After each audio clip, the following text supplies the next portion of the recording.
Esta tarde daré lectura al libro El Testigo Viviente, artículos relevantes de señales de los tiempos del año 1874 al año 1959, editado por Richard Lewis. El primer tema lleva por título Principios Fundamentales, escrito por James White. James White vivió de 1821 a 1881. A la edad de 21 años se volvió de su vocación elegida de enseñar para predicar el segundo advenimiento de Cristo. Fue un comienzo apropiado para alguien que dibujaría los fundadores de la Iglesia Adventista del Séptimo Día y quien con su esposa Ellen proporcionaría la inspiración y la guía que convirtió a esa iglesia en una organización. El trabajo de publicación de la denominación se inició cuando en 1849 imprimió Verdad Presente, que fue sucedido por el Review and Herald, ahora el periódico oficial de la iglesia. Era James White quien inició The Youth Instructor, el instructor de los jóvenes, en 1852. En Oakland, California, en 1874 fundó Señales de los Tiempos y lo editó activamente. Fue 3 veces presidente de la Conferencia General. Entre los pioneros de la Iglesia Adventista del Séptimo Día fue el más destacado hasta su muerte en 1881. La formulación de las principales doctrinas del Séptimo Día de la Iglesia Adventista aquí presentada fue construida antes de la fecha de la publicación indicada en Señales de los Tiempos, aunque no hay garantía de que James White fuera el único autor. No hay duda que él tuvo un papel importante en su composición. Esto fue escrito Señales de los Tiempos, 4 de junio de 1874. Volumen 1, número 1. Presentando al público esta hipnosis de nuestra fe, deseamos que se entienda claramente que no tenemos ningún artículo de fe, credo o disciplina aparte de la Biblia. No planteamos que esto tenga autoridad con nuestro pueblo, ni está diseñado para asegurar la uniformidad entre ellos, como un sistema de fe, pero es una breve declaración de lo que es y ha sido, con gran unanimidad, sostenido por ellos.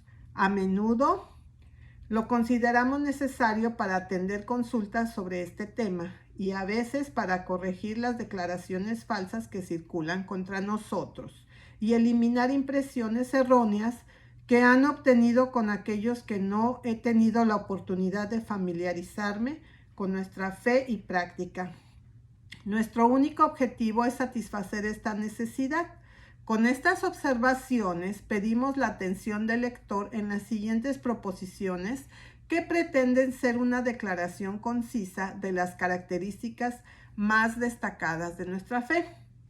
Número 1. Que hay un Dios, un ser espiritual personal, el creador de todas las cosas, omnipotente, omnisciente y eterno, infinito en sabiduría, santidad, justicia, bondad, verdad y misericordia, inmutable y presente en todas partes por su representante, el Espíritu Santo. Salmo 139:7.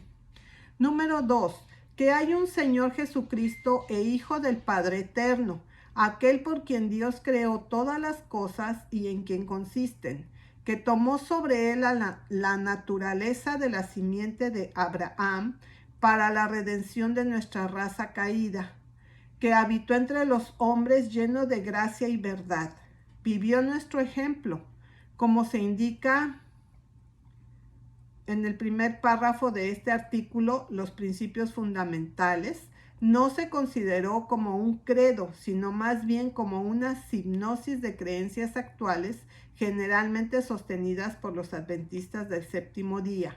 Creencias que fueron y están sujetas a una comprensión y una reformulación más profundas de vez en cuando. un ejemplo de la reafirmación de una doctrina esencial, la del trabajo expiatorio de Cristo, de la cual Elena de White dijo: el sacrificio de Cristo como expiación por el pecado es la gran verdad en torno a todas las demás verdades que se agrupan. Obreros Evangélicos, página 315. Se ve en una declaración revisada de principios de la congregación de Battle Creek en 1894.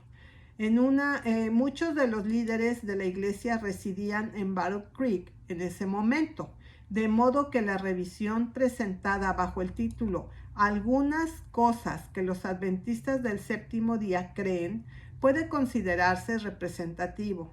La parte de la revisión que se refiere a la expiación es como sigue: vivió nuestro ejemplo, murió nuestro sacrificio, resucitó para nuestra justificación, ascendió a lo alto para ser nuestro único mediador en el santuario del cielo, donde a través de los méritos expiatorios de su sangre asegura el perdón de todos los que penitentemente se unieron a Dios por él, y como la porción final de su obra como sacerdote antes de que él venga de nuevo como Rey de Reyes. Él hará la expiación final por los pecados de todos los creyentes y borrarlos como prefigurado por el sacerdocio levítico. Murió nuestro sacrificio, fue resucitado por nuestra justificación, ascendió a lo alto para ser nuestro único mediador en el santuario celestial, donde con su propia sangre hace expiación por nuestros pecados, cuya expiación, más allá de haber sido hecha en la cruz, no era sino la ofrenda del sacrificio. Es la última parte de su trabajo como sacerdote, según el ejemplo del sacerdocio levítico, que presagió y prefiguró el ministerio de nuestro Señor en el cielo. Véase Levítico 16, Hebreos 8, 4, 5, 9, 6 y 7. 3. Que las Sagradas Escrituras del Antiguo y Nuevo Testamento fueron inspiradas por Dios, contienen una plena revelación de su voluntad al hombre y son la única regla infalible de fe y práctica. 4. Que el bautismo es una ordenanza de la Iglesia cristiana, seguir la fe y el arrepentimiento, una ordenanza por la cual conmemoramos la resurrección de Cristo, ya que mediante este acto mostramos nuestra fe en su sepultura y resurrección, y a través de esto, la resurrección de todos los santos en el último día, y que ningún otro modo podría representar adecuadamente estos hechos que prescriben las Escrituras, a saber, inmersión, Romanos 6, 3 al 5, Colosenses 2, 12. 5. Que el nuevo nacimiento comprende todo el cambio necesario para prepararnos para el reino de Dios y consta de dos partes. Primero, un cambio moral forjado por la conversión y una vida cristiana.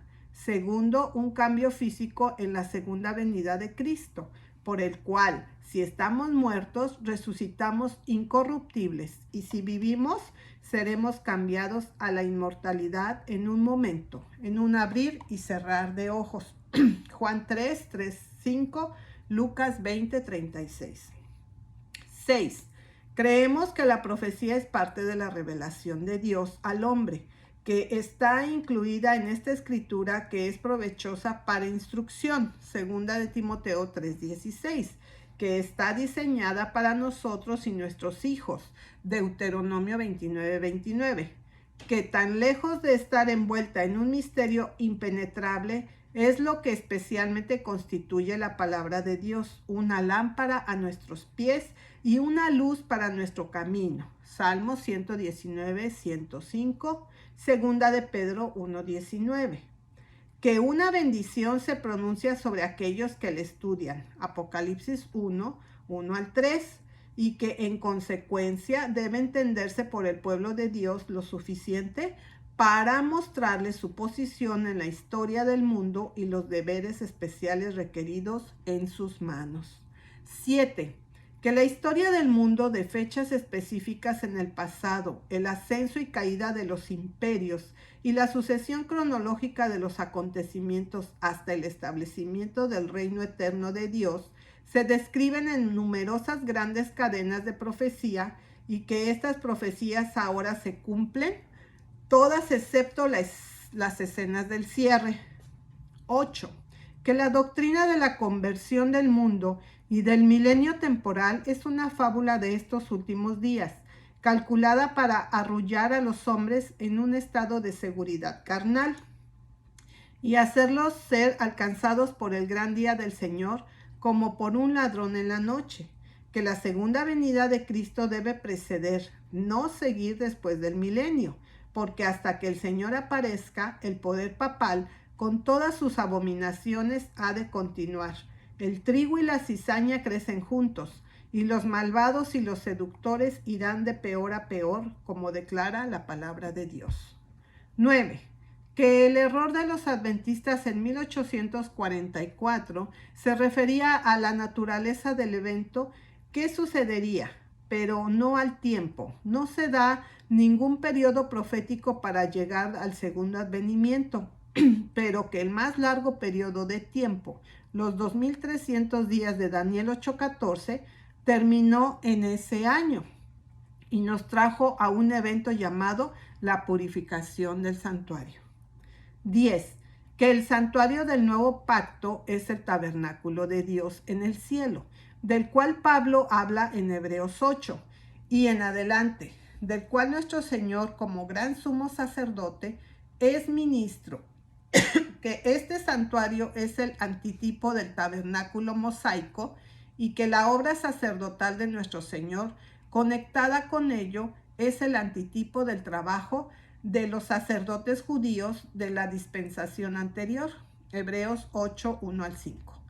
Que este es el santuario que será purificado al final de los 2300 días, lo que se llama su limpieza, siendo en este caso, como en el tipo, simplemente la entrada del sumo sacerdote en el lugar santísimo para finalizar la ronda de servicio relacionada con el mismo, borrando y quitando del santuario los pecados que habían sido transferidos a él por medio del ministerio en el primer apartamento, Hebreos 9, 22 y 23, y que este trabajo en el antitipo, comenzando en 1844, ocupa un breve pero indefinido en espacio, al final del cual la obra de misericordia para el mundo se acabará. 13. Que como hombre de pecado, el papado ha pensado en cambiar los tiempos y la ley de Dios, Daniel 7:25, y ha engañado a casi toda la cristiandad con respecto al cuarto mandamiento. Encontramos una profecía de una reforma a este respecto a realizarse entre los creyentes justo antes de la venida de Cristo, Isaías 56, 1, 2, Primera de Pedro 1:5, Apocalipsis 14:12. 14.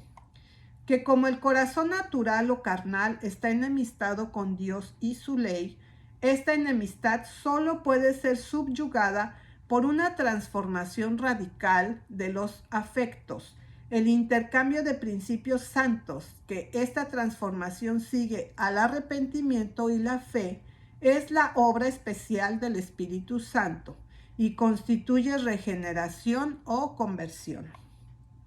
15. Que como todos han violado la ley de Dios y no pueden ellos mismos rendir obediencia a sus justos requisitos, nosotros dependemos de Cristo, primero para la justificación de nuestras pasadas ofensas y en segundo lugar por la gracia por la cual rendimos obediencia aceptable a su santa ley en el tiempo futuro. 16.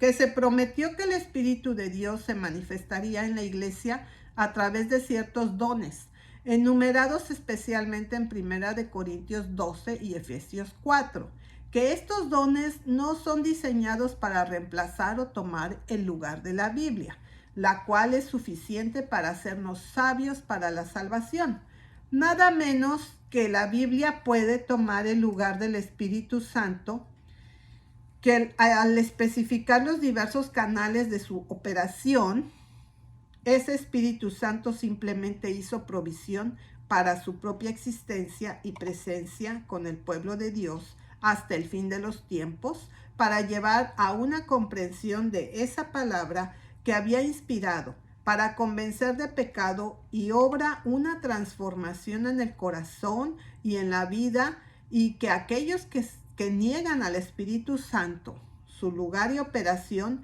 niegan claramente la parte de la Biblia que les asigna este trabajo y puesto. Que Dios, de acuerdo, número 17, que Dios, de acuerdo con sus tratos uniformes con la raza, envía una proclamación de la aproximación del segundo advenimiento de Cristo, que este trabajo está simbolizado por los 3 mensajes de Apocalipsis 14, el último trayendo la obra de reforma de la ley de Dios, que su pueblo puede adquirir una completa preparación para ese evento. 18. Que el tiempo de la purificación del santuario, sincronizado con el momento de la proclamación del tercer mensaje, es un momento de juicio investigador. Primero, con referencia a los muertos, y al final del tiempo de prueba con referencia a los vivos, para determinar quién de las miriadas que ahora duermen en el polvo de la tierra son dignas de ser parte de la primera resurrección, y quiénes de sus multitudes vivientes son dignos de la traslación, puntos que deben determinarse antes de que aparezca el Señor. 19. Que la tumba a donde todos nos dirigimos, expresada por hebreo Sheol y el griego Hades, es un lugar de oscuridad en que no hay trabajo, ciencia, sabiduría o conocimiento. Eclesiastés 9:10. 20. Que el estado al que somos reducidos por la muerte es uno de silencio, inactividad y total inconsciencia. Salmo 146:4. Eclesiastés 9:5 y 6 y Daniel 12:2. 21. Que de esta prisión de la tumba la humanidad será traída por una resurrección corporal, los justos participando en la primera resurrección que tiene lugar en el segundo advenimiento de Cristo, los malvados en la segunda resurrección que tiene lugar 1000 años después. Apocalipsis 20:4 al 6.